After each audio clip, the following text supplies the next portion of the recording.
This is Defeating Adventism number 157. And this video, I'm actually doing this preempting a whole series that's going to follow this on the all the wrong Sabbaths that were observed by the Seventh-day Adventist Church for almost 10 years.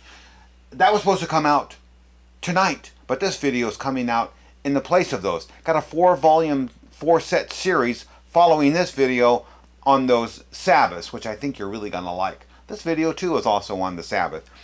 The reason this video is because I just received a magazine from the Biblical Research Institute, the brain trust of the Seventh-day Adventist Church, 2 days ago.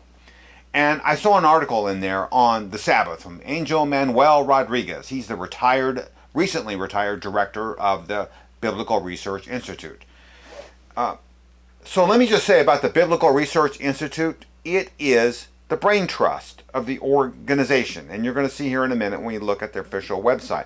But here's what I will say about the brain trust. The brain's broken. You will see that in this video. The brain is broken. So before looking at this July to September 2024 Biblical Research Institute magazine, which you're going to see here in a minute, I want to let the Biblical Research Institute tell us who they are. Here's their mission statement from their own website. So there's a mission statement, there's the source. Let me blow it up so make it a little easier to read. And look at these first 2 bullet points. They advance the study and practice of Adventist, not Christian, Adventist theology and lifestyle, which I thought was lifestyle. So theology is not lifestyle, but they're advancing lifestyle and theology. They're telling you how to live, Seventh-day Adventists. All right, second bullet point. This is it right here. They provide theological expertise. And oh, are we going to get treated to some theological expertise here? This is going to be a theological clown show. Now, we're going to look at the article on the Sabbath in that journal again, July to September 2014. Here's the cover page from that magazine that I just received. There it is, July, September 2024. By the way, this magazine is available online. It is in the show notes below. The article starts on page 2 of the magazine. And this is the article title. Should you go look for it, I want you to be able to see it here. It's the eschatological role of the Sabbath. Some reflections. Of course, everything is about the Sabbath. Now, the article, as the title suggests, is simply an article on the importance of the Sabbath. Of course, right? What else is there in Seventh-day Adventists? This is their idol. As you're going to see, this really is their idol. Before getting to the point of the video, I'm just going to cite a couple things from this article that I thought were very interesting. Look with me here at this one. Let's read at the top. Although the Sabbath is phrased as law, it surprisingly attests to the validity of the eternal gospel and exhorts the commands of us to remember it. Look at that again. The Sabbath does what? Attest to the validity of the eternal gospel. The gospel is below. 1 Corinthians 15, 1 through 4. And you will not find the Sabbath anywhere in the gospel. What we have here in this magazine is the alignment of the Sabbath to a gospel, which is a false gospel, which is twice cursed according to Galatians 1, 6 through 9. Let's look at this next excerpt here. It's on the same page, just another column. It says, the God who out of love created everything, gave us the Sabbath to remind us that he's a loving creator. Let's continue reading the next sentence. The God out of love and grace redeemed us. He gave us the Sabbath to remind us that redemption is a gift of his love and grace. All I can say is, he did what? He gave us the Sabbath to remind us that redemption is a gift of his love and grace. Look at John 3:16. Isn't John 3:16? Isn't that God telling us what he gave us for his redemption and grace? But no. So I end up, based on this sentence, had to create a Seventh-day Adventist version of John 3:16, which reads, for God so loved the world that he gave us the Sabbath, that whoever believes in the Sabbath should not perish but have eternal life. That sentence you see on this page, underlined in purple, has just replaced Jesus Christ as our redemption and has put the Sabbath in his place. Truly, the Seventh-day Adventist has a replacement theology. Yeah, and it's called the Sabbath over Jesus Christ. I could say more about other inaccuracies and silly statements of this article, but I'm not going to do that. I want to stop here. I want to get down to the reason why this video is being made. Look with me here. Here's the two, I'd say, paragraphs we're going to look at. We're going to look at them in two pieces. The box on the top and then the box on the bottom. So starting with the one on the top, it reads what? The Sabbath is literally at the center of the Decalogue. Okay? Keep reading. And its uniqueness and specificity transform into an ideal sign of loyalty to God. So it's in the center and it's a sign. So in the Hebrew language, the Decalogue, as recorded in Exodus 20, verses 3 to 17, consists of 152 words. Keep reading. In order to find its center, we simply divide 152 by 2, and the result is 76 words on one side and 76 words on the other. So what is the 76th word on one side of this 152 and 76 on the other side of the 152? Continue reading with me. The center of the Decalogue is located in verse 10. The 76th word is the seventh, and the 76th word in the other section, the other half of this 76, is Sabbath. So there it is. We've got the 76th word is the seventh and the Sabbath, and that's the center of the Decalogue in Exodus 20, verse 3. Keep reading. The following phrase is at the center of the Decalogue, and he shows us that below. The article continues. Here's that second part. From this literary point of view, this specific phrase is at the center of the Decalogue. Remember, 76 words. And based on what we know in history of the biblical Sabbath, this is hardly an accident. Read that again. He just made the claim that God is using numerology in the biblical text to show us secret, hidden meanings and meanings of importance. In this article, in this part of the article, he made the claim there's almost a secret and hidden meaning. If we take the words in Hebrew, count them, divide by 2, find the center, we got the really true meaning of the importance of the Sabbath. Who said dividing a bunch of numbers by 2, finding the halfway point, reveals an additional importance to the passage? Who said that? Angel Manuel Rodriguez said that. Where's that at in the Bible? Or does it say, count Hebrew words, divide by 2, and that's your really important part of your verse? No, this is occultic, mystic, sorcery, occultic numerology is what you just saw spread out on the pages of the Brain Trust, the Biblical Research Institute. Who says, by the way, to do any of this, to count words? I mean, whatever happened to biblical exegesis? Exegesis means you extract your meaning from in any literary source. As you read the literary source, you go, what does it mean? Who was it written to? What's the time frame? What are the actual words? What do they mean? Oh, I see what. Oh, no, let's just count words, divide by 2, and then we get a Gnostic, a secret, a hidden meaning. This is crazy. You know what I thought after I read this article? Why stop here, Angel Manuel Rodriguez? Why don't you count up the Hebrew, Aramaic, and Greek words in other passages, divide by 2, and tell us the other secret meanings that are in those passages? Why stop at Exodus chapter 20? Well, he didn't, as we'll see. He went to Deuteronomy chapter 5 in a minute. I just want to know what other texts he would recommend that we do this for. Of course, he doesn't say that. Now, before we get to the definition of occult numerology, which we will see here, because that's what you saw played out in the pages before you, remember, actually, I didn't point it out, but when I was reading that top of that first section of his page, there was a very small number 4 behind the numeral 10, because that's a footnote. And it's footnote number 4. And footnote number 4 is his explanation doing the same thing that you just saw in Exodus 20 to Deuteronomy chapter 5 and the 10 so-called commandments there.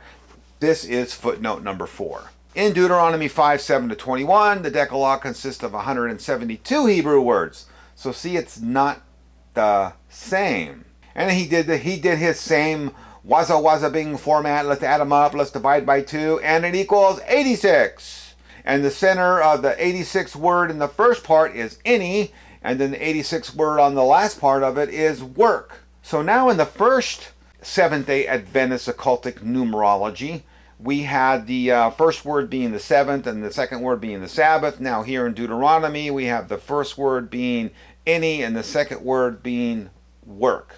This occult numerology by this guy is absolutely astounding. You know, just when I thought I heard every argument to prove the Sabbath or to prove the importance of the Sabbath from Seventh-day Adventists, I am presented with occult numerology.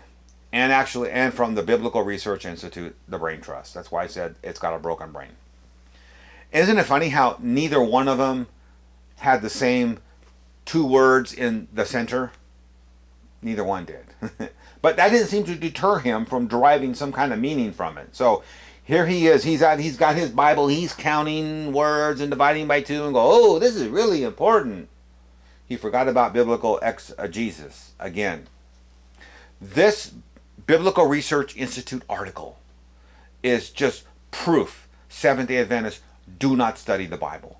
When they say they do, it's just lip service. This is the kind of shenanigans and nonsense that they really do. This is sorcery. This is mysticism in counting and practicing and dividing words. So what I did was I looked up. This is a great book, by the way. It's a 2-volume set.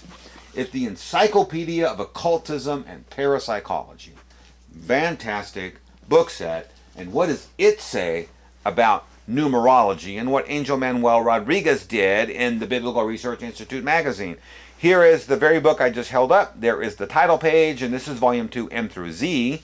And we are going to look at 2 pages, pages 938 and 939, which you see boxed off here. So let me blow them up and let's look at them. Numerology. A popular interpretive and prediction system derived from the mystic values ascribed to numbers. That's it, right there. That's what Angel Manuel Rodriguez just did. He is ascribed meaning to numbers in a mystical sense. That is the base definition of numerology. I'm talking about occult numerology. Yes, there's biblical numerology where we look at the numbers that are used in Scripture, 3, 7, 10, 1000. That's biblical numerology. I am talking about occult numerology as we just saw in the Biblical Research Institute. Let's go back to the definition. Look with me here. So they give us a couple examples of numerology. I like 3 or 4 examples. You know, I thought of this when I first read this Biblical Research Institute article. I knew there was a Jewish sect that did something with numerology, and so I found it in my other Jewish sources. So they're citing it here. Jewish mysticism. They call it, I'm not even sure I'm going to say it right, gematria. What they basically did was they assigned numerical values to Hebrew letters, and then they used that to determine some kind of secret and hidden meanings. Then the article here you see goes on to modern numerology. It was popularized by some psalmists who developed a system and numbers that were, added them together, and they took the subject's birth date and produced all kinds of other special planetary significance was attached, blah, blah, blah.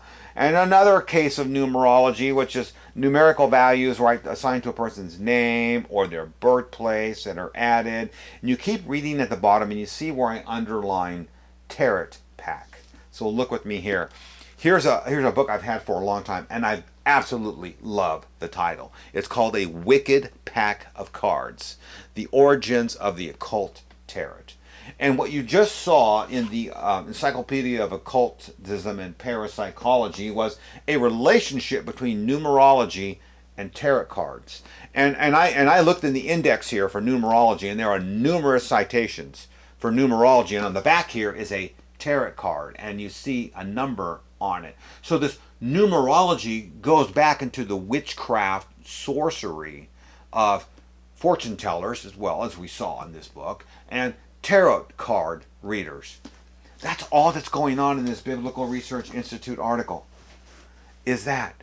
So let me say this. Hey, Adventist, you love complaining about me and others outside of the SDA who call the SDA a occultic religion. No wonder, because you keep doing occultic things. This video here is going to add on to my existing playlist yet another occultic practice of the Seventh-day Adventist Church. Look with me here. Let's start off with defeating Adventism number 66, 7, 8, and 9, Ellen White and her green cord that she used to summon her spirit Jesus. Defeating Adventism number 40 was Ellen White talking to her dead husband, taking the direction from him and deciding not to go back to the general conference, so she followed that direction. By the way, all these videos are linked in the show note below should you have not seen them yet. Defeating Adventism number 109, that was Ellen White hiring a water witch, a dowser, to magically divine and find water for one of her sanitariums she was trying to build in San Diego, California. Of course, the famous Defeating Adventism number 89, which I actually have, Ellen White's big Bible, not the original one, but one exactly like it, to prove, she's divinely inspired because she can hold up a big Bible for, some amount of time. And Defeating Adventism number 127, fairly recent account of some Seventh-day Adventists and some demonic occultic activity. Of course, they got rid of that cultic activity through the great controversy. If you haven't seen Defeating Adventism number 91, do watch it. I think it's one of the best videos that I've done. Totally explains what Ellen White is. She's a woman of her time. She is simply a medium. So, from the pages of the Seventh-day Adventist Brain Trust, we have good old-fashioned occult numerology used to prove the importance of the Sabbath. Count the Hebrew words, divide it by 2, look at the center point, and say, oh, there's secret meaning there. This is silly, this is stupid, this is occultic. And again, it just adds more to my occultic list. The Bible does teach against such practices. The nation of Israel had to deal with this. Deuteronomy 18, 9 through 12. God said, when thou art come into the land which the Lord thy God giveth thee, thou shalt not learn to do after the abominations of really those nations that were surrounding them. Verse 10. Thou shalt not be found among you anyone that maketh his son or his daughter to pass through fire. Don't use divination, or an observer of times, or an enchanter, or a witch, a charmer, a consulter with familiar spirits, or a wizard. I like that, wizard. Like a necromancer, like let's add up the words, divide by 2, and then I got the special meaning for the words. Or talking to the dead, like Ellen White did in Defeating Adventism number 40. For all these things are abomination unto the Lord. Ellen White, you're an abomination unto the Lord. Just watch Defeating Adventism number 40. But, in the New Testament times too. Apostle Paul, thus I say then, walk in the Spirit, and you're not going to fulfill the lust of the flesh. Keep in mind, you walk in the Spirit, that's following Christ. Lust of the flesh, that is opposing Christ. Verse 17, for the flesh lusteth against the Spirit, and the Spirit against the flesh. See, these two are opposing forces. And these are contrary to one another, so that you cannot do the things you would. But if you are led by the Spirit, you're not under the law. Well, led by the Spirit, you are not in the flesh. Those are the two opposing forces there.